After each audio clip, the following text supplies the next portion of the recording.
आसमान में एटमी मिसाइल से धमाका, समुद्र में परमाणु पोसिडॉन टॉर्पीडो लॉन्च,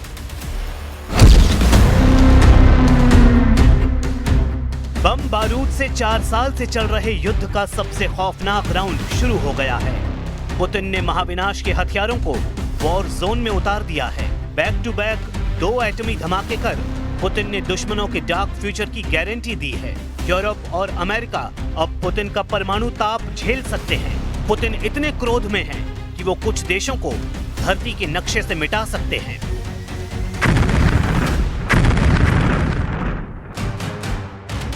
ये है एटमी टॉर्पीडो पोसिडॉन। ये है पुतिन का नया परमाणु हथियार। ये है दुनिया दहलाने वाला एटमी लड़ाका। ये है ट्रंप का कलेजा कंपा देने वाला धमाका। परमाणु हथियारों की टेस्टिंग का तूफानी दौर शुरू हो गया है।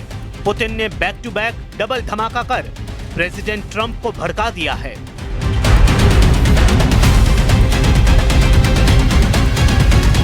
पुतिन की परमाणु चुनौती को कबूल करते हुए ट्रंप ने ऐलान किया है कि अमेरिका दुनिया में सबसे ज्यादा और विनाशकारी एटमी जखीरा जुटाना शुरू कर चुका है। मतलब ये कि अब अमेरिका रूस में एटमी टकराव को कोई टाल नहीं सकता है। ये दुनिया सबसे विनाशकारी युद्ध के कगार पर आ चुकी है। एटमी हथियारों की सनक का फाइनल राउंड पुतिन के 2 परमाणु परीक्षण से शुरू हो गया है। महज 8 दिन के अंदर पुतिन ने 2 परमाणु हथियारों के विस्फोट से दुनिया दहला दी है।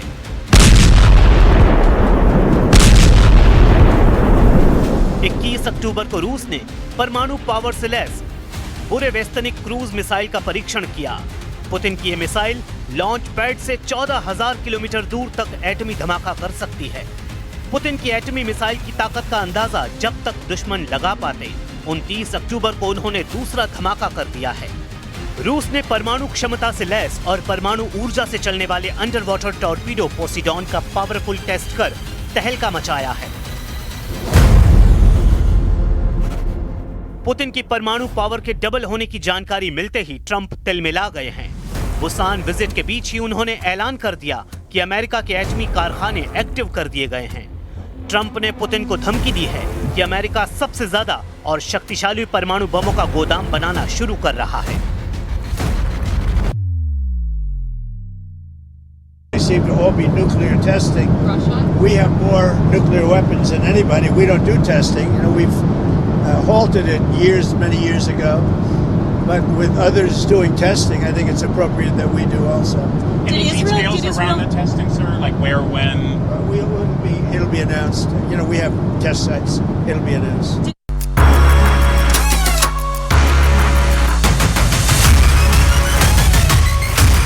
बीते कुछ दिनों से पुतिन ने अपने हर कदम से ट्रंप को चिढ़ाया है। पुतिन ने ट्रंप से यूक्रेन युद्ध पर किसी भी डील से साफ इनकार कर दिया है। शांति समझौता टलने के बाद से पुतिन लगातार ताकत दिखा रहे हैं।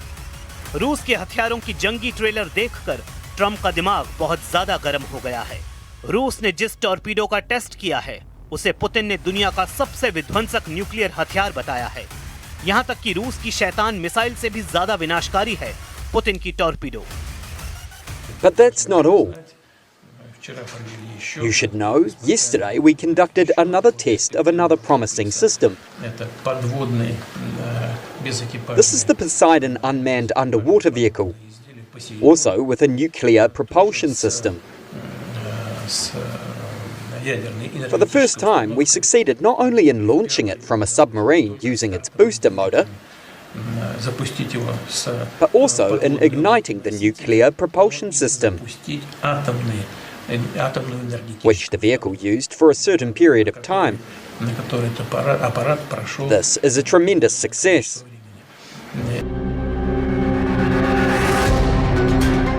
सबसे डरावनी बात यह है कि एक बार अगर पोसिडॉन का ट्रिगर दब गया तो फिर सर्वनाश होने से कोई रोक नहीं सकता है।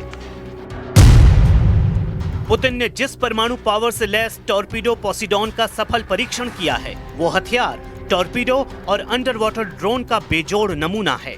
इसकी रेंज करीब 10,000 किलोमीटर है और ये 185 किलोमीटर प्रति घंटे की रफ्तार से दुश्मन पर वार करता है। पोसिडॉन लगभग 20 मीटर लंबा, 1.8 मीटर व्यास वाला और 100 टन वजन का है। इसमें 2 मेगा टन का वॉरहेड हो सकता है।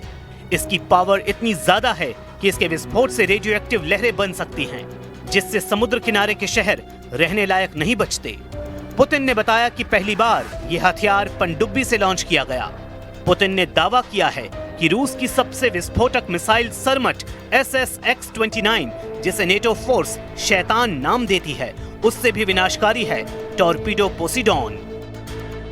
Мощность Посейдона значительно превышает мощность даже самой нашей перспективной ракеты межконтинентальной дальности «Сармат». Такой в мире нет, как «Сармат». И у нас он еще на дежурстве не стоит. Скоро появится на дежурстве. Но «Посейдон» значительно превышает «Сармат» по мощности.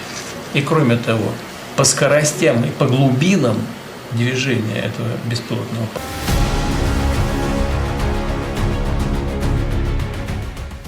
पुतिन ने रूस के नए एटमी हथियार को ग्रीक लड़ाका पोसीडॉन का नाम दिया है। पुतिन ने पोसीडॉन को अमेरिका और नेटो की विस्तारवादी नीतियों का जवाब तक कहा है। पुतिन ने पोसीडॉन की सबसे अहम खूबी इसके हमले में लगने वाली टाइमिंग को बताया है। प्रेसिडेंट ने दावा किया है कि पोसीडॉन से दुश्मन पर हमले के लिए महज कुछ मिनट या सेकंड का वक्त लगता है। Вы делаете то, что делают ваши боевые товарищи, наши бойцы, офицеры. Это важнейшее дело, которым занимается сейчас страна. Обеспечивают свою безопасность, безопасность наших людей на длительную перспективу. Но не менее важно то, что мы за решением вот этих важнейших текущих проблем все-таки не забываем и о совершенствовании и укреплении нашего стратегического потенциала. Тоже слышали наверняка, совсем недавно была испытана. Есть нормальные условия старта.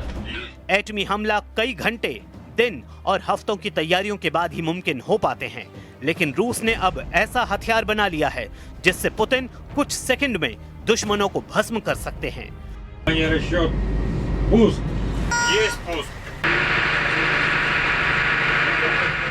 पुतिन के लेटेस्ट परमाणु शिकारी किस हद तक बर्बादी मचा सकते हैं, उसे जानकर ही रूह कांप जाती है। पोसीडॉन टॉर्पीडो में 2 मेगाटन तक परमाणु वॉरहेड लगाया जा सकता है। इसके विस्फोट से समुद्र में इतनी तेज रेडियो एक्टिव लहरें उठती हैं कि तटीय शहर पूरी तरह रहने लायक नहीं बचते। रूसी सेना का दावा है कि पोसीडॉन टॉर्पीडो के धमाके से लंदन जैसे 6 बड़े शहरों को मात्र 30 मिनट में दफन किया जा सकता है।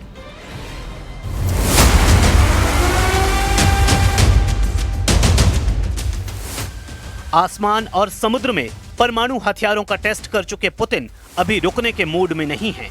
पुतिन ने अब अपना फोकस नेटो और यूरोप के देशों पर कर लिया है, जिनसे डायरेक्ट युद्ध में परमाणु टक्कर तय है। इसलिए पुतिन अपनी एटमी क्षमता को 2 गुना कर रहे हैं, जिसे देखते हुए अब प्रेसिडेंट ट्रंप भी एक्शन में आ गए हैं। ट्रंप ने पुतिन को 2 टूक जवाब देते हुए ऐलान किया है कि 30 साल बाद अमेरिका जिंदा एटमी बमों को एक्टिव करने जा रहा है। सुपर पावर के दुनिया के सबसे सीक्रेट हथियारों की साइट एरिया 51 को एक्टिव करने जा रहा है। ट्रुथ पर पोस्ट कर ट्रंप ने कहा कि अमेरिका के पास किसी भी देश की तुलना में सबसे ज्यादा परमाणु हथियार हैं। रूस दूसरे स्थान पर है और चीन काफी दूर तीसरे स्थान पर है, लेकिन 5 सालों में ये बराबरी पर पहुंच जाएंगे। दूसरे देशों के परीक्षण कार्यक्रमों को देखते हुए मैंने डिपार्टमेंट ऑफ वॉर को निर्देश दिया है कि वो हमारे परमाणु हथियारों का भी समान स्तर पर परीक्षण शुरू करें। ये प्रक्रिया तुरंत शुरू होगी। अमेरिका ने आखिरी बार पूरा परमाणु परीक्षण 1992 में किया था। उसके बाद से अमेरिका ने एटमी विस्फोट की जगह कंप्यूटर सिमुलेशन और सीमित सब क्रिटिकल टेस्ट कर हथियारों की जांच जारी रखी। लेकिन अब ट्रंप ने फुल फोर्स में परमाणु बमों को बनाने और उनके टेस्ट के ऑर्डर दे दिए हैं। द हिल्स के मुताबिक ट्रंप ने पेंटागन के अधिकारियों से यूरेनियम 235 और प्लूटोनियम 239 का उत्पादन फिर से शुरू करने का निर्देश दिए गए हैं। वहीं नागासाकी एटॉमिक इंस्टीट्यूशन के मुताबिक अमेरिका के पास करीब 460 टन संवर्धित यूरेनियम है। अमेरिका इतने यूरेनियम से कम 16,000 एटमी वॉरहेड तैयार कर सकता है। इसी तरह अमेरिका के पास प्लूटोनियम करीब 68 टन है, जिससे कम 5,000 एटमी वॉरहेड तैयार हो सकते हैं। इन दोनों को जोड़ा जाए तो अमेरिका के एटम बमों की गिनती 20,000 के पार पहुंच जाएगी। इसके बाद एक झटके में अमेरिका रूस से 5 गुना ज्यादा एटमी पावरफुल देश बन सकता है।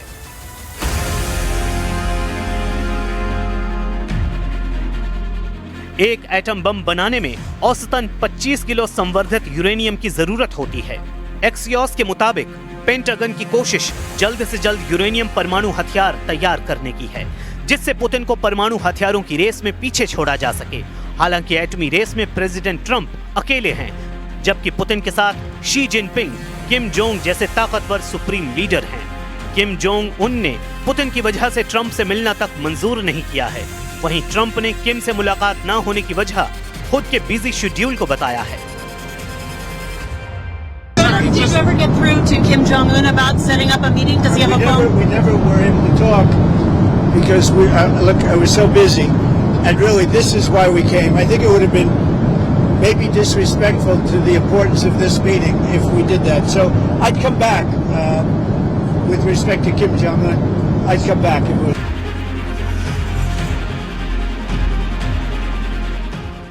ट्रंप को उम्मीद है कि किम जोंग उनका कोरिया में ग्रैंड वेलकम करेंगे, जबकि किम ने उनकी एशिया विजिट के दौरान क्रूज मिसाइलों के धमाके किए हैं। किम जोंग ने भी एटमी रेस में खुद के पीछे न रहने का ऐलान कर रखा है।